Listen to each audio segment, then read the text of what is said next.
I'm Sarah. Welcome to the show. Now, I've been thinking a lot about luck lately, good luck and bad luck, and how can you ever really tell the difference? And in the summer of 1988, when I was 12 years old, I had to choose which grandmother I was going to go and stay with for 3 weeks. My parents were going away to work on their marriage again!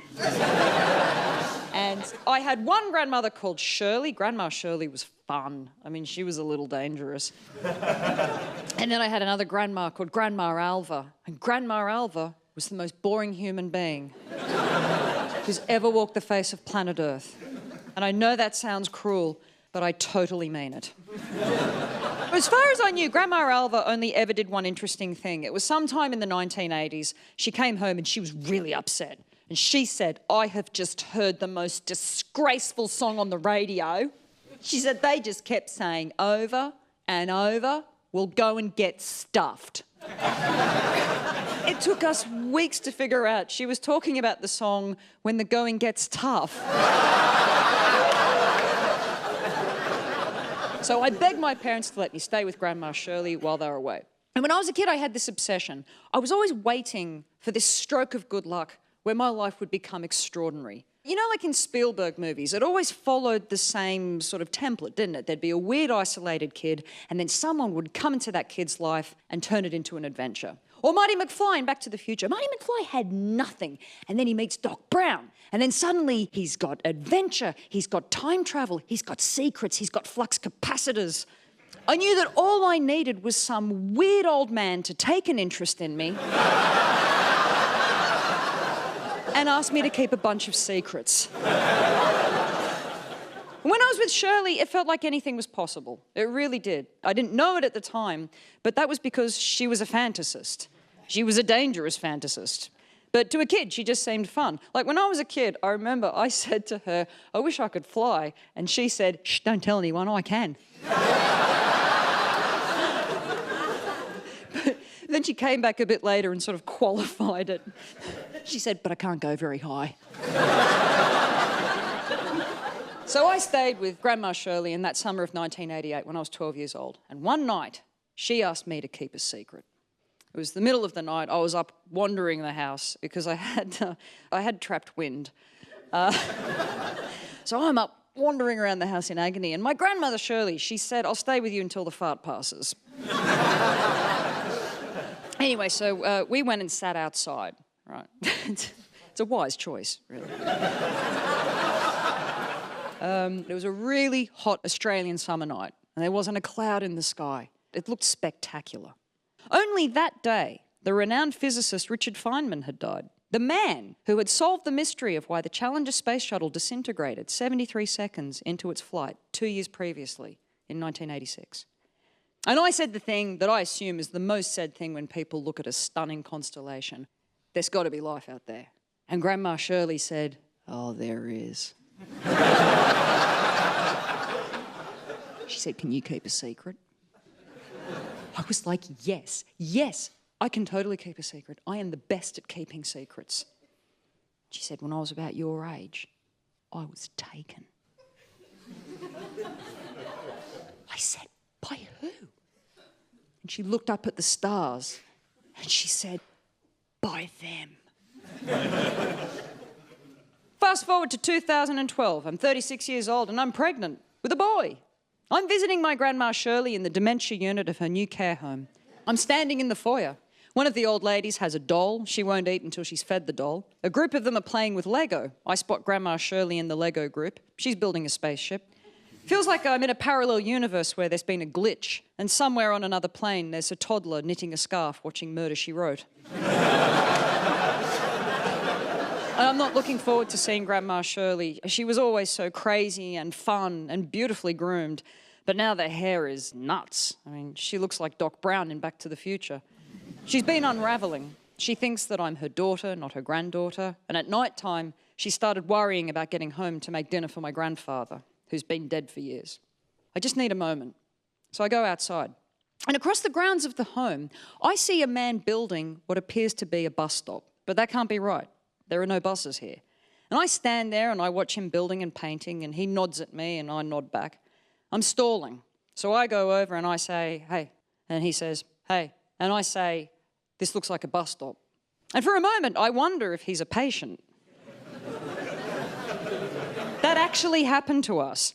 When we were first shown around the grounds of the home, it took us 10 minutes to figure out that we were being shown around by a patient who had previously owned a chain of hotels. And we only realised when he asked us if we wanted the continental breakfast.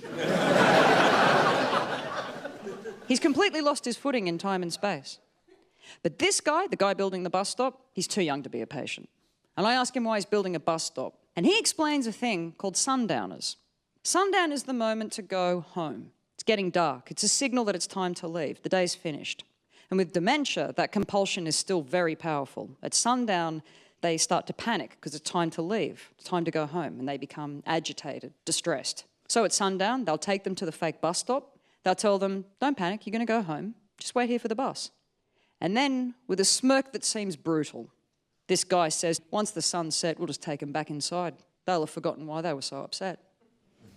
And I notice that he keeps using the word them and they, like they're not us, like they're a different species, like they're aliens. And I'm starting not to like this guy. And then my phone pings in my pocket. Ping! My mum sends me a text message, entirely in capitals. She's had it on caps lock for months. But I also think it's the pitch of her thoughts. And the text message screams at me, have you seen the news? Whitney Houston is dead! And I wanted to text back, Whitney Houston, we have a problem. Feels a little insensitive. The emoji hasn't been invented yet, so there was no sad face. You know, it was up to me to decide whether this was a good thing or a bad thing. Back then, you weren't allowed to give people a hint as to how they were meant to interpret a statement. They had to figure it out on their own. And I say to the man painting the bus stop that no bus is ever going to stop at, hey, Whitney Houston's dead. And the man says, how do you know? I say, my mum told me. And he says, oh, does your mum know her? Then once again, I'm not sure if this guy's a patient or not.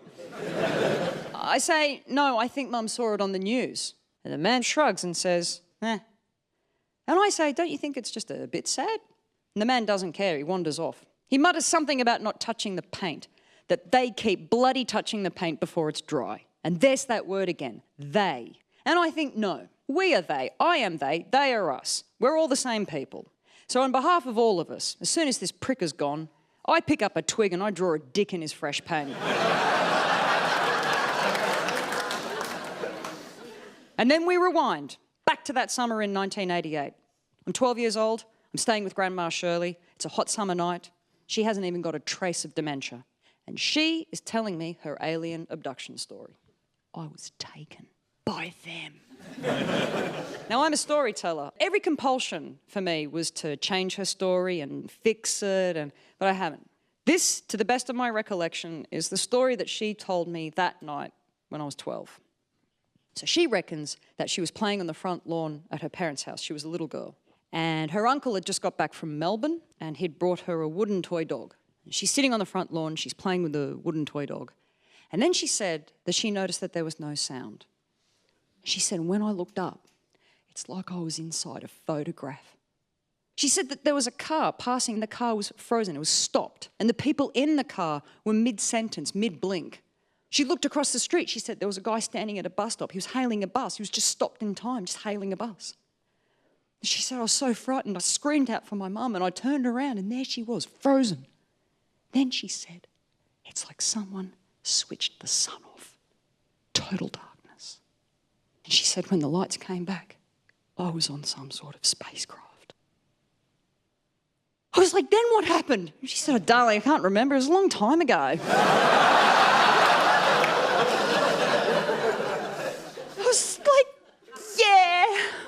But you'd remember that. She said, I don't know, they drove me around for a while. I said, did you talk to them? She said, nah, they didn't speak much English.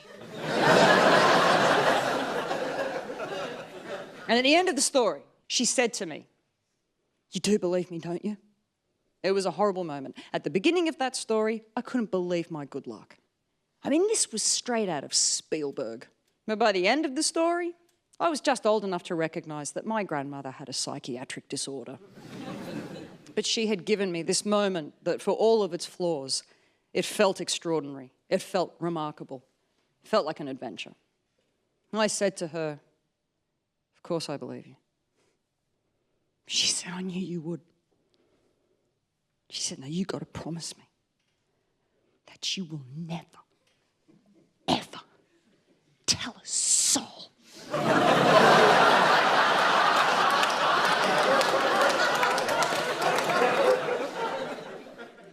Fast forward to 2015, the last time I saw Grandma Shirley. I visited her in the care home. She'd really gone downhill in the 3 years she'd been there. She didn't really talk much anymore. In the evening, Grandma Shirley and I went for a walk. She seemed tired, so we sat down at the fake bus stop. We sat there in silence, and I ran my finger along the paintwork until my finger stopped at a chipped depiction of a phallus. And suddenly, Grandma Shirley spoke. "They're coming back for me soon, you know." And I said, "Who?" And she said exactly what she'd said in 1988. She looked up at the sky, she looked at the stars, and she said, "Them." She died 2 days later.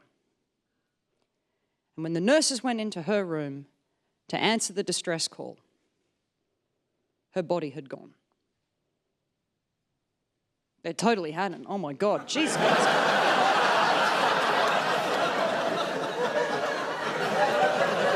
Your faces!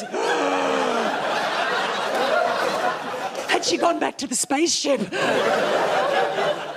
Oh, now I feel really bad. I'm sorry, I feel like... Look, the only reason I end that story that way is because I just know Shirley would love that. She would love that as a story. I tell you what, I'm going to tell you the real ending to that story. This is the real ending to that story. Now, do you remember Grandma Alva, the boring one I told you about? Turns out she stabbed a guy. Let's rewind back to 1998. I'm 22 years old. My family and all 4 of my grandparents are sitting around the table. I've just got out of the pool. It's 36 degrees. It's Christmas Day in Australia. And it was a typical family gathering. My grandma Shirley is there. Her husband Spike is already drunk. He's complaining about immigrants. Grandma Alva is being pleasant and boring and vapoured. Her husband, my grandfather Ken, he's fast asleep, but I think he's faking it. I think he's just closed his eyes. It's what he used to do when he'd had enough. He's been dead for a long time now, but I don't think of him as dead. My Uncle Christopher keeps singing, "O come all ye faithful," but he's only singing the line, "O come all ye faithful." And I feel really bad for my brother. He's 25 and his grandparents got him Lego. He has such bad luck with presents. He says no one ever gets him what he wants. His misery about his lousy present is only exacerbated by the sounds of pure joy floating over the fence from bloody Mike and Narelle's house. Bloody Mike and Narelle. Our obnoxious neighbours who Mum and Dad have had a begrudging friendship with since I was 3. Mike got Narelle a convertible sports car. Narelle got Mike a jet ski. And when Mum saw Mike's jet ski, she said, "Plenty of fun till you crash into a ferry." It's her latest cause of avoidable death. She'll move on to something else soon, like box jellyfish or falling coconuts. And everyone's chatting, everyone's drinking. My grandfather, Spike, he's telling the story he tells whenever he's had too much to drink about how he reckons that Clint Eastwood is Stan Laurel's son. My grandfather Ken has his eyes closed. He's eating what he thinks are grapes. And I look over at my grandma Alva. She says yes, yes, and no, no. And when she doesn't say yes or no, she says, "I'm not sure." She decides to go outside with my Uncle Christopher. And while she's outside with Uncle Christopher, my dad tells a story. My grandma Alva was a young girl and her family, they lived on a farm. It was during the Great Depression, and because work was so scarce, a lot of men took to the road. In Australia, we called them swagmen, and they'd go from farm to farm and offer themselves as labour. And apparently my grandma Alva used to love this non-stop stream of swaggies. She'd sneak them booze, she'd memorise their jokes, tell them to the next swaggies who arrived.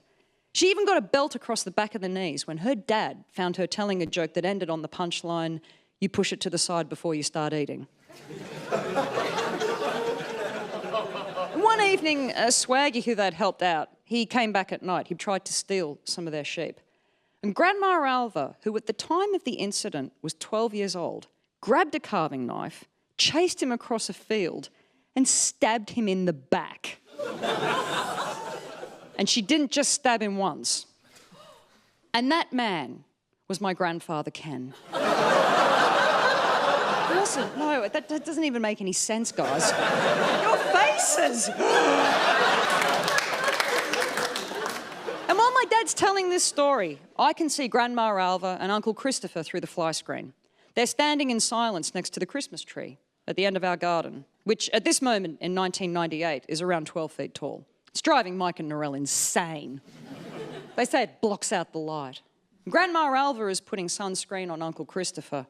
When Uncle Christopher was young, doctors thought he had brain damage, until sometime in the mid-1950s when another diagnostic label came about. Severe autism. He's unreachable. He doesn't speak any language at all.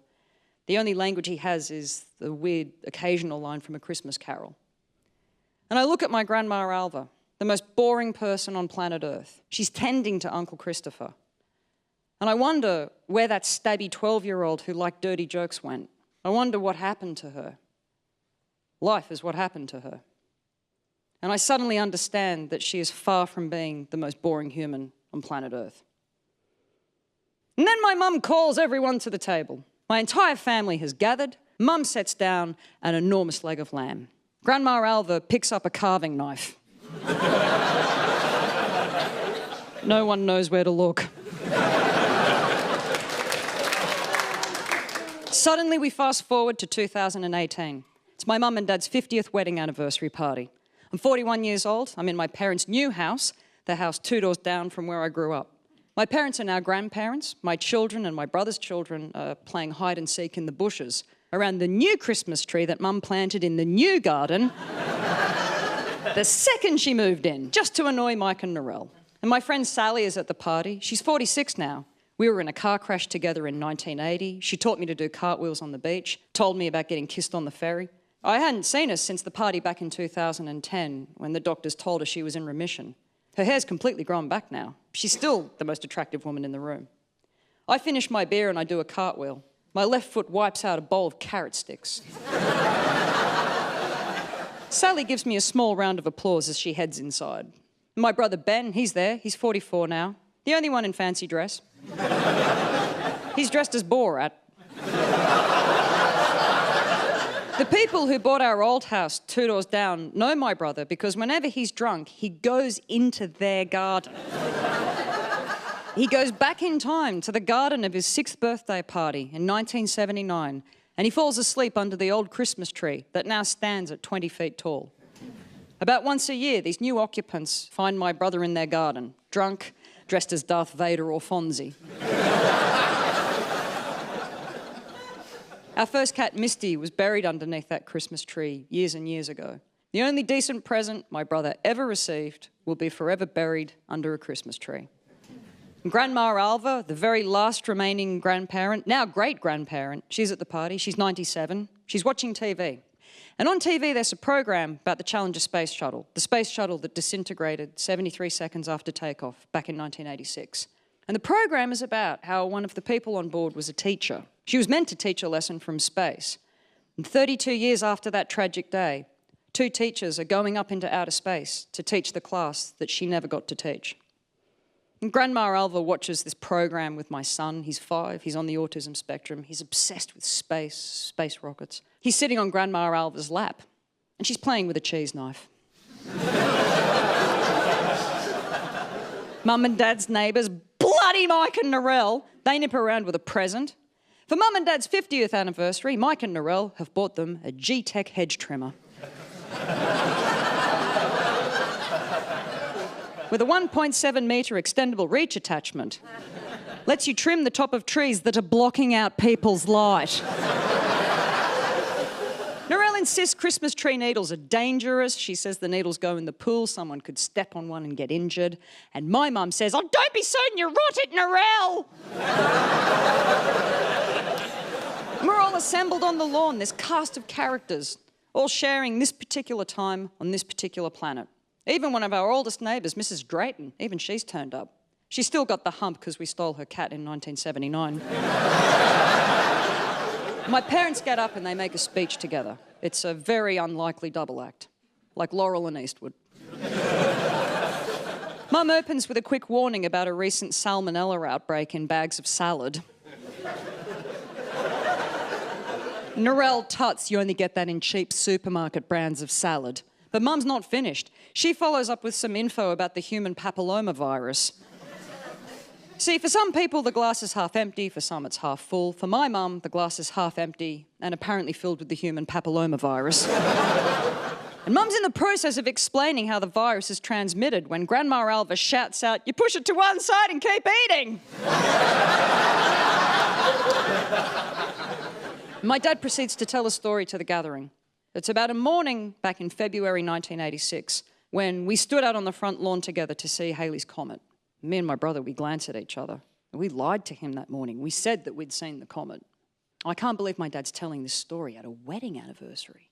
I mean, this, in my memory, was one of the lowest points of their marriage. And my dad tells the room why Halley's Comet meant so much to him. He says Halley's Comet comes into the Earth's orbit around once every 75 years, which also happens to be roughly the average human lifespan. So each time Halley's Comet comes back, there's a whole new set of people on Earth, a fresh audience, seeing it for the first time. But we're not really that different. We're all subject to the same forces of good luck and bad luck. And my mum cuts him off. Phil, people did not die 75 years ago from choking on Dr. Dre wireless earbuds. And Mike, who's still holding the hedge trimmer, says no, but they do die if they get a poisonous snake thrown at them. The speech has been completely derailed now. No one's listening. People are heckling each other. And then Narelle suddenly spews into a plant pot. She finds out the next day she's got salmonella. And finally, it's 2018, a couple of weeks after the anniversary party. And I'm back on the other side of planet Earth. I'm in my house in London. I'll be 42 soon. It's the middle of the night, and it's really hot, so I go and sit in our tiny London backyard. My mum rings. My mum tells me that she's got some bad news. And I say, Mum, you always have bad news. But it turns out she does have bad news. She had spoken to Sally's mum earlier that day, and Sally's cancer is back, and it's in her kidneys. And I say to my mum, I could give her my kidney. That's a thing, right? People do that. She can have mine. And then my dad takes the phone. My dad, the biologist, the stargazer. And he tells me that it's too late and he's really sorry. And he asks me, what stars can I see? He always asks me that when I'm on the phone, it's nighttime. What stars can you see? And I look up at the sky and it's a classic London night. Smog. And I say to my dad, there are no stars tonight. And my dad says, there are. You just can't see them right now. There's always tomorrow. And I think of Halley's Comet sometimes when I can't sleep. I'm lying in bed, it's late at night. I close my eyes and I picture it. It's crunching through space right now. 70 kilometres per second. It's already more than halfway through its trajectory. It's going to be back here in a heartbeat. So I go inside and I switch on my computer and I write this short story. So if you want to know what it's like to be an astronaut, it's the greatest job in the world. I'm going to love being an astronaut till the day I die, which appears to be today. And for just a moment, I imagine that I'm standing on the ground and I'm with all the crowds and all of the TV cameras, and we're all watching the sky together. We're watching my space shuttle disintegrate. And I look at the clock on the dash and it says 73 seconds. I wish I could tell you that I thought about my family, thought about my kids, my parents. And I didn't. All I could think about was this grainy old photograph of Laika, the Russian space dog. She was launched into space in 1957. And the story goes that the Soviet scientists found this dog wandering the streets of Moscow, this mongrel who was impervious to cold and hunger, and she joined the space program. How's that for a classic rags to riches story? That's straight out of Spielberg, isn't it? Homeless dog, overnight, becomes world's first astronaut. Only thing is, it wasn't good luck, because they didn't have the technology to deorbit, so it was a one-way ticket. It was a death sentence. She died a couple of hours later from overheating. That was always just a detail of the story that I knew, but now I have a firmer, more fuller understanding of what that means. Now all I can hear is my breath, my pulse race, and for just a second, I swear I can feel Laika's heart beating in my chest.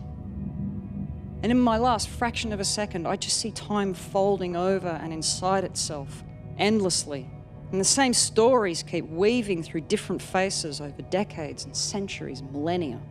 I realize that me, and a Russian space dog, and the Chinese astronomer, and William the Conqueror, and a Babylonian scribe, and that girl somewhere in time doing a cartwheel on a beach, a woman sobbing next to her car in the gutter, an old woman sitting at a bus stop, lost in time, a hamster that just won't die. We are all the same thing. And it occurs to me that maybe there isn't good luck, and maybe there isn't bad luck. Maybe we're just component parts of an endless story. It's always tomorrow. I wish I had just a few more seconds to enjoy this feeling and this moment. I realize it doesn't matter, because somebody else will. It's the end of the world. It's feeling. It's the weight of the world.